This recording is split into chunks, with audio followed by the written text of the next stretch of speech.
My number one rule for every morning is just clean your bed. I can't tell you how many times we leave our beds unattended because we're going to sleep on it the night after.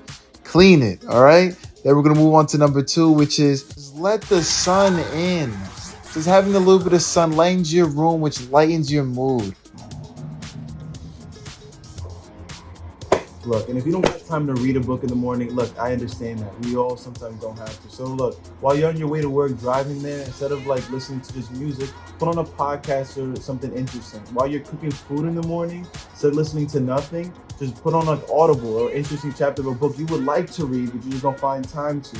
There's always a way to fill up your mornings with a little bit of knowledge, you know? Or you guys can just check out my Instagram. Look, I try to post as much as I can for you guys. I try to give you guys recipes that I find that are super healthy for you, workouts you guys can add to your daily regimen, podcasts I listen to in my morning jogs, or even in my morning routine when I read or find something interesting like a quote, I literally will post it. You know what I mean? I try to give you guys as much knowledge that I'm gathering on this journey to you guys, you know what I mean? I want you guys to grow with me, and if you guys like that type of content, just check out my Instagram. It's right there. I'll see you guys for step number 4. And of course, you gotta put some food in your system. That's of course number 4. On days that are gloomy, dark, cold, rainy, I like to eat something that's nice and warm, makes me feel at home, nice and cozy, you know what I'm saying? But for the most part, if you guys are interested in more a whole bunch of recipes for you guys on Monday. If you guys are interested, it's gonna be up there. The recipe cookbook that I made for you guys, meal plan I made for you guys, is also down in the description if you guys are interested. And now let's get into number 5, my most important rule that I'm trying to implement to every single one of my mornings for the past 2 weeks since we read that book, Living with Intent.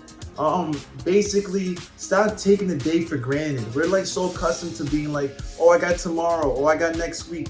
Stop doing that. Get the things done that you can today. Do as much as you can every single day.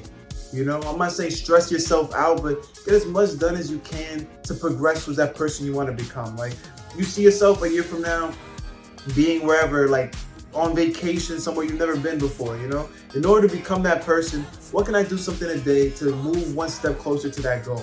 What can I do to move closer to my goal? Analyze those thoughts and get that done.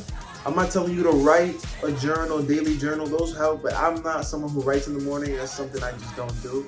But just get your thoughts together and stop living in the moment and live with intent. That's basically it. I hope you guys enjoyed this style of video. I'm gonna see you on the next one. Peace. And before you guys go, I'm always stopping here, but if y'all made it this far, it really means the world to me. And I just got one question. What is something that you guys do in your mornings that I don't do? Because I'm trying to learn too. It's not just about me, it's about us, you know what I'm saying? So let me know something that I should implement in my mornings to make my mornings just a little bit better, And I'm gonna see you on the next one.